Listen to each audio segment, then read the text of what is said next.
ek Martie van Wyk.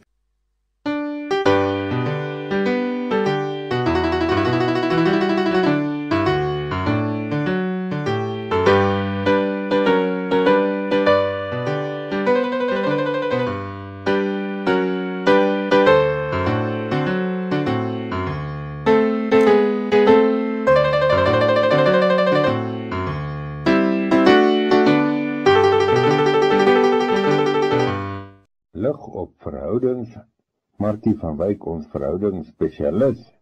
Kom ons hoor wat sê sy.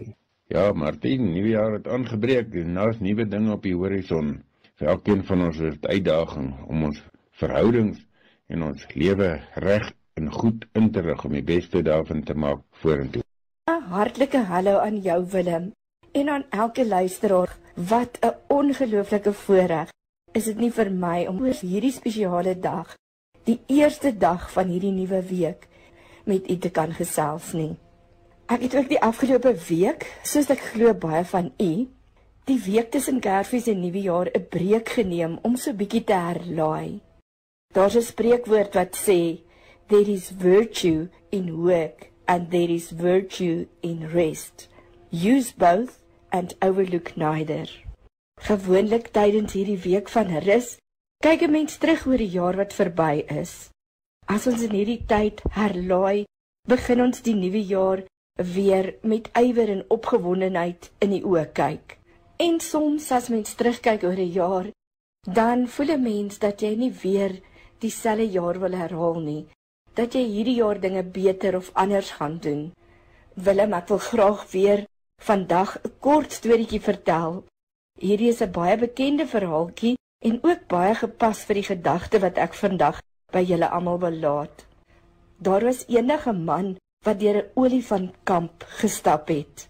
Hy het opgemerk dat die olifante nie in hokke aangehou of deur kettinge vasgebind was nie. Al wat hulle teruggehou het sodat hulle nie uit die kamp uit wegloop nie, was 'n klein stukkie tou wat aan een van hulle enkels vasgebind was. Terwyl die man na die olifante gekyk het, was hy heeltemal verward oor hoekom die olifante nie net hulle krag gebruik om daardie klein stukkie tou te breek en dan van die kamp af te ontsnap nie. Hulle kon dit maklik gedoen het, maar in plaas daarvan het hulle glad nie eers probeer nie. Nuuskierig hieroor wou hy die antwoord weet en hy die oppasser wat daar verbygeloop het gevra hoekom die olifante net daar staan en nooit probeer om te ontsnap nie. Die oppasser antwoord toe: as hulle baie jonk en baie kleiner is, gebruik hulle dieselfde grootte tou om hulle vas te bind en op daardie ouderdom is dit genoeg om hulle vas te hou. Soos wat hulle groter word, word hulle gekondisioneer om te glo dat hulle nie kan wegbreek nie. Hulle glo die tou kan hulle nog vashou, so hulle probeer nie eers losbreek nie. Die enigste rede waarom die olifante nie losbreek en uit die kamp uit ontsnap nie, was dat hulle mettertyd die oortuiging aangeneem het dat dit net nie moontlik was nie. So, liewe luisteraar, die moraal van hierdie storie en my boodskap vir elkeen van u vandag. Soms is die groep waarin ek my bevind net die beperking van my eie gedagtes. Dit maak nie saak hoeveel die wêreld jou probeer terughou nie. Gaan hierdie jaar in met die oortuiging dat dit wat jy wil bereik absoluut moontlik is. Moenie dat jou eie gedagtes en beperkte oortuigings jou terughou nie. Om te glo dat iets moontlik is die belangrikste stap om die werklikheid daarvan te bereik. Ondersoek jou beperkte denke. Kyk wat is die gedagtes wat jou beperk en jou terughou en werk daaraan. Stefan Joubert skryf die volgende woorde: ek gaan nie wag vir ander mense of vir beter omstandighede om 'n voorspoedige jaar te maak nie. Ek gaan self inspring om beter dae te skep. Ek gaan sorg dat dit seën reën.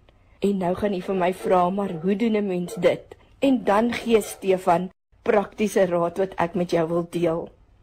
Ek gaan elke dag die woord oordink, soos wat Psalm 1 leer.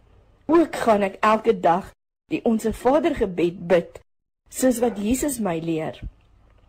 Tweedens, gaan ek elke dag in 2023 in die Here se naam iets opbouend doen vir iemand anders, 'n bemoedigende woord, 'n gebed, 'n hand op die skouer, 'n stukkie brood of 'n paar rand.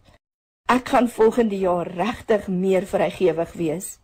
My hart, my hande, my beursie en my lewe gaan ruimer en oop wees vir ander. My lese vir 2023 gaan wees: increase your standard of giving, not your standard of living. Derdens sê hy, ek gaan elke dag my fokus verskuif na alles wat reg is op God se front, eerder as na alles wat verkeerd is rondom my. Ek gaan nie heeltyd agterna kla oor slaggate, kragonderbrekings, korrupsie en ander moontlikhede nie. Ek gaan eerder doen wat ek kan om dinge te herstel en om ander mense te inspireer om dieselfde te doen. En laastens gee hy ook hierdie raad: ek gaan elke dag fees vier saam met die Here en ander mense rondom 'n beker koffie of tee. My etenstafel gaan 'n feesplek wees. Ek gaan Prediker 9 vers 7 agterna leef deur my brood met vreugde te deel, want ek weet dat God vreugdevol is oor my. Ek daag u uit om daardie beperkende gedagtes te gaan ondersoek en miskien iets anders in hulle plek te sit. En om die goeie raad wat Stefan Joubert met ons gedeel het, miskien ook te toets in jou eie lewe. Baie dankie vir die geleentheid, Willem, en dankie dat u na ons program luister, liewe luisteraar. Mag u 'n wonderlike week hê tot ons weer gesels. Totsiens. Martie van Wyk, ons verhoudingsspesialis.